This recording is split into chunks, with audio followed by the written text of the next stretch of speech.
eyes of God, he is proud of you.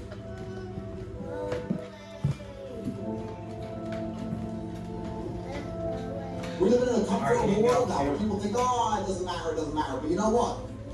To some degree, it does matter. It does matter, and I'm going to tell you who it matters to. It matters to your soul, and it matters to God. I stand in the mirror with a pure heart. I know I'm the best version of me that could possibly ever exist. I know that God is proud of me. There's nothing that God hates more than sloth and laziness. If God were to create a man, and that man were to sit around and do fuck all, God will frown upon you. It's why you're never lucky. If you're listening to this and you think I'm never lucky, I'll tell you why. Because God dislikes you, because you're fucking lazy. Start to work. Start to show God the beauty of his own creations. You'd be amazed how lucky you become. God is unhappy with these people. You gotta watch out. And inside their hearts, they're unhappy. We talk about depression, anxiety. That comes from self-loathing. You loathe your own weakness. You loathe your own laziness. This is what all of these things are. I don't feel depression. How can I feel depression when I'm the most powerful version of me that I could ever fucking be? How can I feel depression when I can squeeze my own hand hard enough to break my own bones? How can I feel depression when I've smashed and destroyed 68 people's faces in front of me? Men who thought they could test me in fair combat. How can I feel depressed? It's impossible.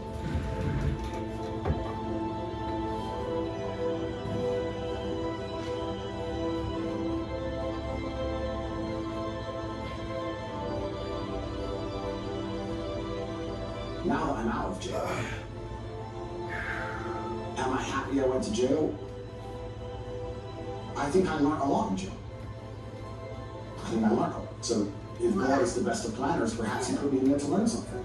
I have to believe to make me a better person. Why else did I go? What did I go for? To waste 3 months? To stare at a wall for 3 months? Is that why I went to jail? No, I must have gone to jail to become a better person. I must have learned something.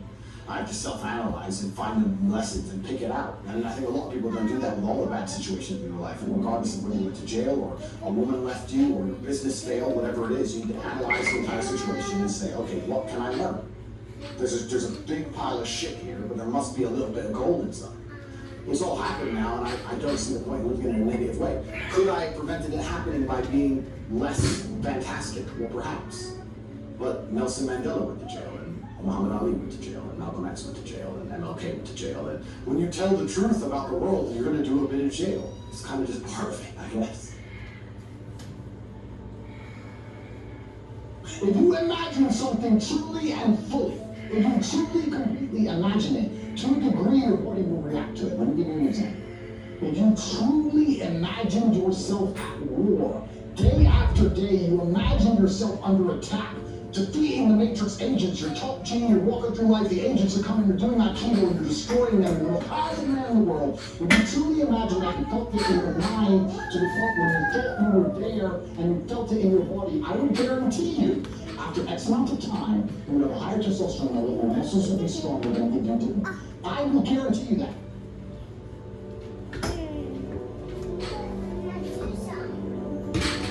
Every night I dream of freedom, and then I open my eyes and I'm in the same familiar jail cell. I take a few minutes to swallow my disappointment and begin my morning push-ups.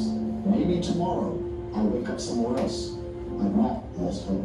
This is important, especially if you are at home and you're not yet as successful as you want to be, and you don't have your life in exactly the place you want it, and you still feel trapped, whether it's financially or some other way. You wake up and you must be dreaming of freedom, but when your eyes open, after the disappointment, swallow the disappointment, take a minute and look around you and say, I deserve more than this. But then, what's the important point? You must begin to work instantly. I did not miss a single day of training in that jail cell. I didn't sit and say, I'm too depressed, I'm too sad, it's too cold, it's freezing cell, I didn't eat enough because it's Ramadan. No excuses. Every single day we train. We woke up disappointed, we swallowed the disappointment, and we go to training every single day. When we can train in a freezing cold jail cell in Romania, the cockroaches all around us, with no idea when we're going to be allowed freedom once again, you can train in a nice gym, air-conditioned gym in California. What is your excuse?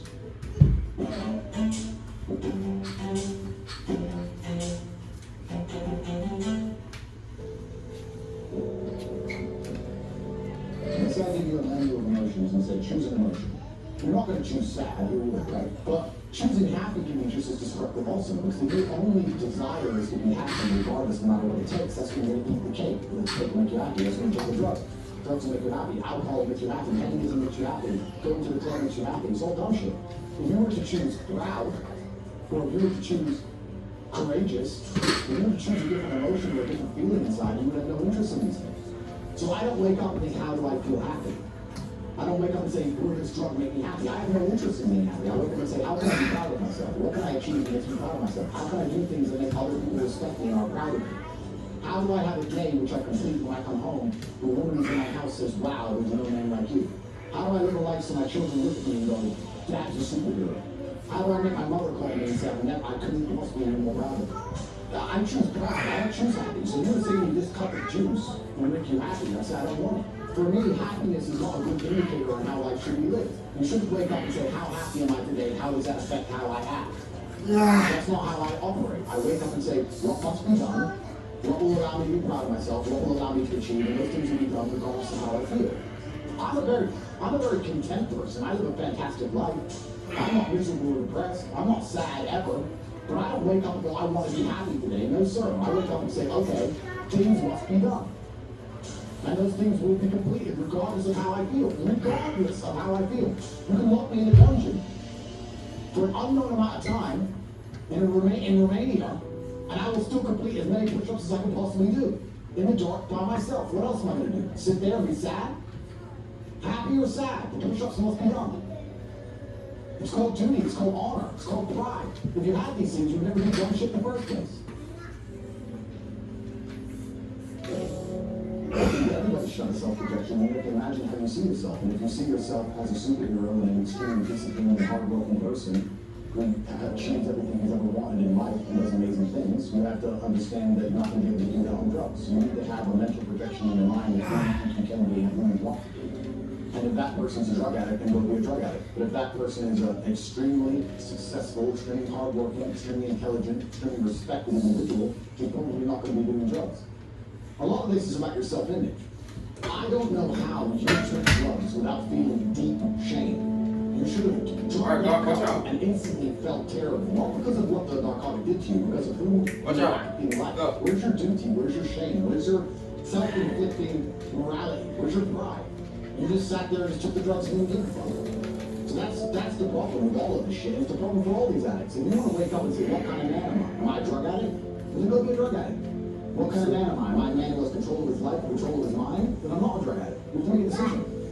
I just don't understand how you even took it in the first place. I can't fathom with all my massive computation in my mind, as smart as I am, I can't work out why you thought that was a smart thing to do, or why it was worth doing. Or why you continue to do it. I don't understand.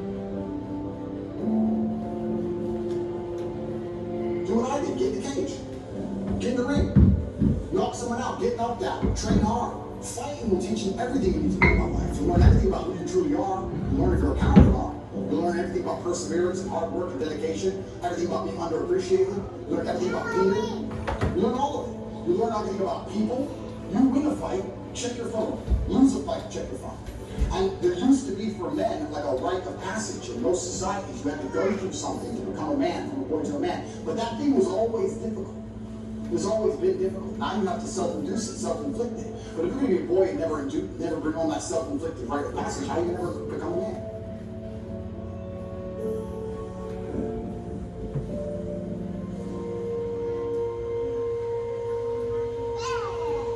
I think a man has a duty to his last name. I think we carry the last name. We have a duty to our last name. I am a Tate. I am my father's son. The reason my father is discussed so heavily is because of my monumental success. I keep him alive via my success. I would love to think my son does the same thing. They will talk about my son in a way where they're so interested in his life path that I must be discussed by extension, and then I live forever. So I have a duty to Tate. I have a duty to my last name. I must perform. And even as a man today, you're waking up, you're going to look at a porn website. You should have respect for your last name. You should say, is this who I am? Is this what I do? You have no dignity? I have too much dignity for that shit. And a lot of these men have no dignity, no self-respect. And it's all an extension. Extends of why they're never going to be who they could be, and also what they do to cope with that. And yeah, porn is a coping mechanism. if you have a porn addiction or you have a problem with porn, you have a problem with yourself. Because I guarantee you, if you're the kind of man you're supposed to be, you would have no time for that. And you wouldn't need it. I can confirm that's absolutely not the case. So the fact you even need porn shows there's a problem with you as a man. Because if you were the kind of man you could be, and I genuinely believe that any man can become anything, then you'd have unlimited sexual options and you would have no interest in that. I think that if you are black, white, Asian, I think if you stand up, self-respect, work hard, try your best, turn up on time, firm handshake, don't make excuses for anything, don't look for an easy way out, no matter what your skin color is, in America or England or any other Western nation, I think we can be extremely successful. I don't think anything's stopping me. I was raised on welfare, in Marsh Farm, which is the worst area of the worst town, Wheaton, with the highest crime rate. I went to a school with a 4% pass rate, single mother household effectively. So I started at the absolute lowest echelon of life and would like to consider myself pretty somewhere near the top now. I've been through absolutely every stage. So when I say to men, you can become anything you want, and my answer to you is masculine excellence. There's no other answer. I can't tell you how to rig the game and cheat the game. So that's why I preach masculine excellence, because for many of the world's problems today, porn, sexual access, being respected by your peers, making sure that your wife can stay with you after the children are born for a very long time, right? Being happy, anything. It all comes down to who you are as a man. The only answer is masculine excellence. There's nothing you can do besides hard work, accept the trauma and pain and suffering, and work hard when everyone else around you worked. And that's like one of the problems. So I will genuinely say to any man out there who finds himself loading up that website, go take a look in the mirror and realize why no one wants to fuck you. Work out why and do something about it. Absolutely not self-accountability. This is something that's also missing. I take accountability for everything in my life. Even going to jail, although it was unfair, although it was a matrix attack, although it's garbage, it was my fault. I sat there and looked, what did I do wrong? How can I learn from this? Where is my part to play in this? What did I do? Because my actions are what I have the most control over. I have self-accountability for everything. If a woman doesn't want to sleep with me, I don't sit and say, women are this way, society's that way. I just sit and say, okay, why? What can I change? So any man who's loaded up porn needs to go have a long conversation in the mirror and realize that he's not desirable or as desirable as he should be or could be. Women are a fantastic side effect of unlimited success. It's very difficult to do everything right all the time in all realms and be extremely successful in all realms and actually successful and then still end up lonely. I think that's almost impossible, I would argue. Yeah. It's basically almost impossible. Like, I try very hard to keep those chicks away from me. It's not the opposite. And you also have to understand, man, I say this to people all the time, and people laugh when I say it. I say, when you're watching this podcast as a man, when this finishes, when you've done the push-ups Kate's told you to do, go look in the mirror and ask yourself a very simple question. If I was a girl, would I sleep with me? And the answer is probably no. Whose fault is that? To you. She has all the choices in the world. She can choose anybody she wants. Why would she choose you? Are you really that funny and interesting and unique? Are your life stories really that cool? Tell me something you've done that no other man's ever done. Tell me something about you that's genuinely unique. And this is where a lot of my message gets confused, and especially when I send everyone to the tax man with this garbage. I've been told like I talk about pessimistically, but I try to explain to men, if you want to stand out, if you want to be different, if you want to be the kind of man who can talk about himself in a way and be discussed by females in a way that other men can't be discussed, you need to go through some bullshit. You're never going to become interesting and unique and the kind of man that can't be replicated through all the happy things in your life. You can't just go to the fucking circus and eat popcorn and come out and be a G. You're a G when you suffer. That's the reality of it. Every single man you meet, who people respect, both men and women, usually has a story that makes you think, ooh, I wouldn't want to be that guy. Ouch, that one hurt. That was difficult. And so when you tell me something like, oh, I lost 115 grand in crypto, I actually think that's a very soft story. Fine. But can you at least learn from that? Can you at least tell the story in a continuous and interesting way? Can you even sit down and tell somebody that story in a way which is engaging enough for them to listen to you? Did you at least have a joke out of it?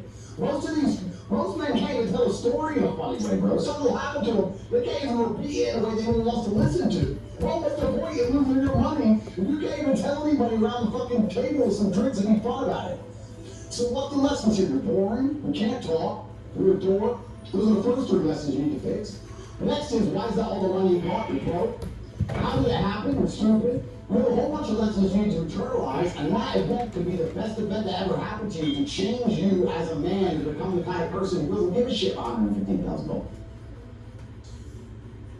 Oh no! So God gives you these chances to suffer so you can level up your character. But I'll often tell you, most of you people at home which are complaining that your life is difficult, I'll actually argue that most of your lives are too easy. So even though that God gives you these chances to level up and God gives you these difficulties, most of you, 99% of you, have more difficulty yourselves. I mean, you need to wake up and find more struggle yourself if you truly want to be a fierce competitor. And this is where, again, it goes back to leveling up your character and your network and who you are as a man. You got that money in the bank, your bills are obviously paid. Did you at least use that time to become fearsome? Did you at least use that time to become the kind of man who could wear a normal ass t-shirt but still look like Hercules? And if you didn't, then you wasted the money anyway. That's the kind of thing you should have been doing at bare minimum standard. That's big. And men speak without speaking. Well, I can meet somebody without saying a word, and within the first 3 seconds I know they're a bitch or not. Everybody knows this is how we operate. We instantly can analyze somebody and see if they have value or not. It's something that's almost instinctual that you can't explain. So the easiest way, I have a lot of people ask me, hey, how do I come across as high value? Being high value? How about that? That's the easiest way to do it. Why are you trying to fake? Why are you trying to lie? This is what's truly amazing about the masculine experience. I have so many people message me. I get thousands of emails a day, and people are always looking for this hack or this cheat or this quick way to achieve something. And you have to just become the man. There's no other way to really do a lot of things. But I guarantee if I were, your dad doesn't even know me, but I guarantee if I were to speak to him for 10 minutes, because of the way I would articulate myself, because of the way I would express my opinion, because of who I am, because of my physicality, because of the car I turn up in, you'd probably be more likely to listen to me than you, his own son. Why? That's your fault. And that's something you've decided to be. It's a decision you've decided to make. And this is what I don't understand. I truly don't understand how most men don't wake up and think, shit, I'm not good enough. And I think you need that degree of insecurity, I guess, and anxiety that's going to propel you towards the top, because there's always more work to do, and you're competing against people like us who are out here to destroy you, and that's the reality of the game. You have to take absolute and utter accountability in your life as a man. For everything. It's all your fault. It's nobody else's fault. It's your fault. And I was going to be sitting in jail with a bullshit garbage case, which I know is all imaginary, saying this is my fault somehow. You have to find out, otherwise you don't get the lesson in it. The guy who had the 2.4 million gambler, the guy who lost 115 grand, that's your fault. You're good. What have you learned from it? Have you actually learned anything, or are you just sitting there going, I wish I had it back? And if you didn't learn anything, you lost all for nothing, right? And if you did genuinely learn something, then you're going to change your life for it. Because I don't think most people can learn anything unless it's painful. I've never seen people learn lessons the easy way. When someone learns a lesson the easy way, you know what they think? They think, I got away with it. Over and over again until it eventually burns and stings them. And that's the only time they learn. Humans only learn the hard way. So when you finally got a hard lesson, fantastic. However you lost that 115 grand, I guarantee it won't happen again unless you're a dummy. You need to pay attention to it. So you need to be happy when these lessons come. You just have to make sure you ingest them and you don't allow them to happen to you again.